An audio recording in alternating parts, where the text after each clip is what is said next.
पाकिस्तान 7 अगस्त को 3 देशों के बीच हुए एक सुरक्षा समझौते का हिस्सा बना। नाम मक्का सुरक्षा समझौता। बाकी दोनों देश सऊदी अरब और तुर्की। क्या इस कथित इस्लामिक नेटो किस्म के समझौते से भारत को परेशान होने की जरूरत है? इस सवाल का जवाब दे रहे हैं अंतर्राष्ट्रीय मामलों के जाने माने एक्सपर्ट और इंडियन एक्सप्रेस अखबार के कंसल्टिंग एडिटर सी राजा मोहन। नमस्ते, मेरा नाम सौरभ द्विवेदी है। ये इंडियन एक्सप्रेस हिंदी का कार्यक्रम है वैचार की। इसमें हम विद्वानों की विस्तृत राय आप तक पहुंचाते हैं ताकि एक नागरिक के तौर पर आप अपनी राय बना सकें। यदि आप इंडियन एक्सप्रेस हिंदी को पहली मर्तबा देख रहे हैं तो हमारे चैनल को ज़रूर सब्सक्राइब करें या जिस भी सोशल मीडिया प्लेटफॉर्म पर हैं हमसे जुड़ें ताकि रोज़ आपको वैचार की खुराक मिलती रहे और हम और आप इस सफ़र में वैचारिक रूप से समृद्ध होते रहें। आगे आप जो भी पंक्तियां सुनेंगे वो सी राजा मोहन की कलम से हैं। इस कॉलम में हम ये जानने की कोशिश करेंगे कि समझौते का भारत पर क्या असर होगा और उससे भी पहले ये कि 70 साल पुरानी एक कहानी सुनना क्यों ज़रूरी है। 1956 का वक्त, सुएज संकट आया। संकट क्योंकि मिस्र, जिसे अंग्रेजी में इजिप्ट कहते हैं, हम मिस्र कहेंगे क्योंकि हिंदी में यही नाम चलता है, इसने सुएज नहर पर कब्जा कर लिया। जवाब में ब्रिटेन, फ्रांस और इजराइल ने मिस्र पर हमला बोल दिया। उस समय पाकिस्तान के प्रधानमंत्री थे हुसैन शहीद सुहरावर्दी। उन पर बहुत प्रेशर था कि वो मिस्र के राष्ट्रपति नासिर का साथ दें, पर सुहरावर्दी ने ऐसा नहीं किया। अरब और मुस्लिम एकता के इस पूरे विचार को उन्होंने एक ही पंक्ति में खारिज कर दिया। एक ऐसी लाइन, एक ऐसा डायलॉग जो आज भी दोहराया जाता है। वो बोले, 0 + 0 + 0 फिर भी 0 ही होता है। बीते 7 दशकों ने सोहरावर्दी के इस विश्लेषण को सही ही साबित किया है। कैसे? इतिहास के 5 सबकों से सीखते हैं कि ये कौमी एकता राष्ट्रीय हित से बड़ी नहीं है, किस तरह से बिखरती है। जरा 5 उदाहरण देखिए। शुरुआत करते हैं UAR से, full form United Arab Republic. ये 1958 में मिस्र और सीरिया ने मिलकर एक पॉलिटिकल संघ बनाया था, लेकिन सितंबर 1961 में एक सैन्य तख्तापलट के बाद सीरिया ने खुद को मिस्र से, इस संघ से अलग घोषित कर दिया, यानी पहली एकता धड़ाम। इससे भी पहले 1955 में बगदाद पैक्ट हुआ था। तुर्की, इराक, ब्रिटेन, पाकिस्तान और ईरान साथ आए थे, लेकिन 1959 में इराक इससे बाहर निकल गया। बगदाद पैक्ट का ही एक और जुड़वां संगठन था, डेवलपमेंट के लिए बना था। नाम रखा गया RCD, यानी रीजनल कोऑपरेशन फॉर डेवलपमेंट। इसे 1964 में इस इलाके के 3 गैर अरब मुस्लिम देश, इनके नाम थे ईरान, तुर्की और पाकिस्तान, इन्होंने मिलकर बनाया था। ये 1985 में ECO कहलाया जाने लगा, इकोनॉमिक कोऑपरेशन ऑर्गेनाइजेशन, पर इसने भी कुछ खास हासिल किया नहीं। इसके बाद आया GCC, यानी गल्फ कोऑपरेशन काउंसिल।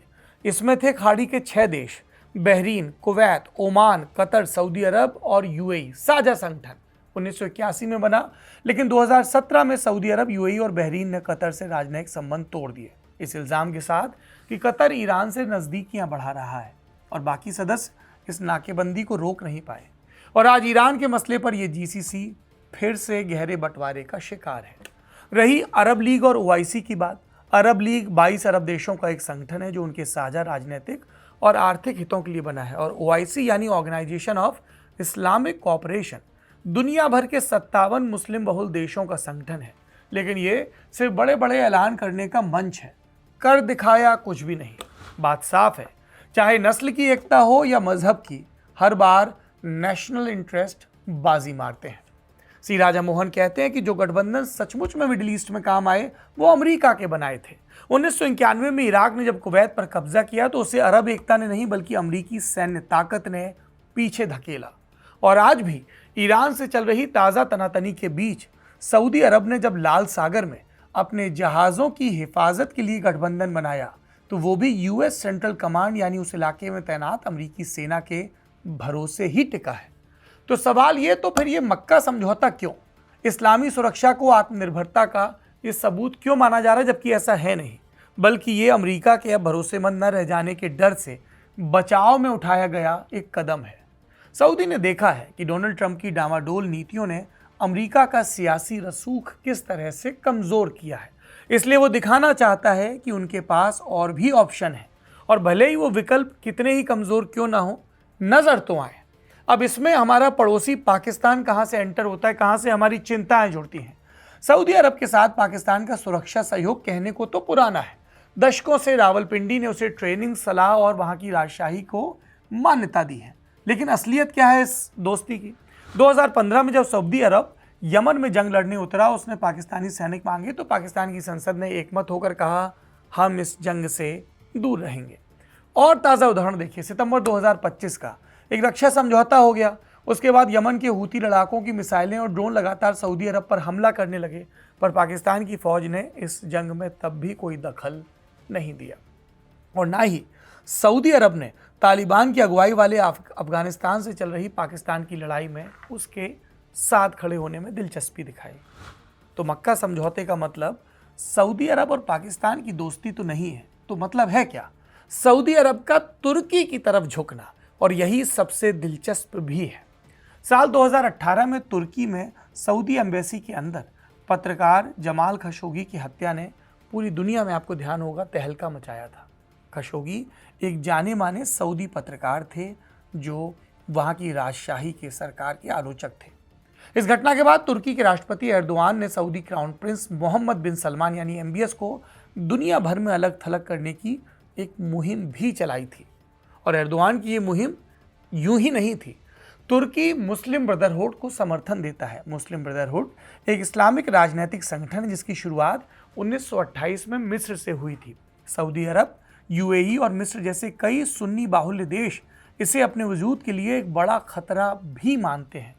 एर्दोआन पूरे इस्लामी जगत का नेता बनना चाहते हैं, जबकि सऊदी अरब इस नेतृत्व को मक्का मदीना जैसी पवित्र जगहों की देखरेख के नाते अपना हक मांगता है।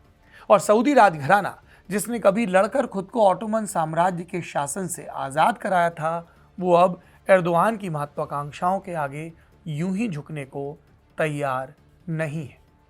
पिछले कुछ वर्षों में सऊदी और तुर्की ने लेकिन अपने मतभेद सुलझाने की कोशिशें शुरू की, पर यह कहना जल्दबाजी होगा कि मक्का समझौता उनके बीच के इन गहरे टकरावों को खत्म कर देगा।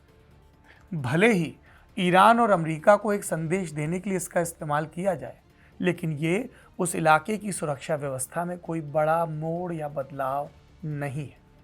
इस कहानी का एक और बड़ा हिस्सा है 3 गैर अरब ताकतें। इनके नाम हैं इजराइल, तुर्की और ईरान, और पाकिस्तान इसमें शामिल नहीं है। 1950 के दशक में पाकिस्तान की मध्य पूर्व में एक असल हैसियत थी, और इसकी वजह क्या थी? अमेरिका और ब्रिटेन जैसे देशों से उसके रिश्ते मजबूत थे। उसके पास शाही यानी ब्रिटिश विरासत वाली एक फौज थी। फारस की खाड़ी के किनारे एक अहम भौगोलिक स्थिति भी थी। अगर पाकिस्तान ने खुद को भारत की चिंता में कम और अपनी अर्थव्यवस्था पर ज़्यादा ध्यान दिया होता तो वो मध्य पूर्व में एक बड़ी सुरक्षा ताकत बन सकता था। पर सऊदी अरब से बार बार मिलने वाली आर्थिक मदद ने रावलपिंडी को एक साथी नहीं बल्कि एक किराए का सिपाही बनाकर रख दिया है। अब समझते हैं कि इस पूरी तस्वीर में भारत कहाँ है। कभी अविभाजित भारत फारस की खाड़ी की सुरक्षा की सबसे मजबूत धुरी था, पर 1947 के बाद भारत वहां से बस पीछे हट गया और दशकों तक इस दूरी को एक खूबी की तरह देखता रहा। चूंकि खाड़ी के देश अकेले कमजोर थे तो उनके पास बाहरी साथी ढूंढने के सिवा कोई चारा नहीं था, और आज़ाद भारत उनके लिए एक ऐसा बड़ा पेड़ बना रहा जो छांव नहीं देता। नतीजा ये हुआ कि भारत मध्य पूर्व में सिर्फ एक खामोश तमाशाई बनकर रह गया। सुहरावर्दी का गणित इन देशों के पीछे आज भी है। इलाकाई सहयोग भरोसे के लायक नहीं है और अमेरिका की अहमियत भी यूं ही खत्म नहीं होने वाली। इसलिए श्री राजा मोहन कहते हैं कि मक्का समझौते पर हाथ मलने के बजाय भारत को अपनी सैन्य भागीदारी बढ़ानी चाहिए। मध्य पूर्व के कई कमज़ोर देश अपने रक्षा साझेदारों में विविधता चाहते हैं और लंबे समय से एक हिचकिचाते हुए भारत की तरफ देख रहे हैं। आपका इस विषय पर क्या सोचना है? मक्का समझौते के बारे में या भारत की इन देशों से दोस्ती के बारे में कमेंट बॉक्स में बताइए। देखिए इंडियन एक्सप्रेस हिंदी। मेरा नाम है सौरभ द्विवेदी।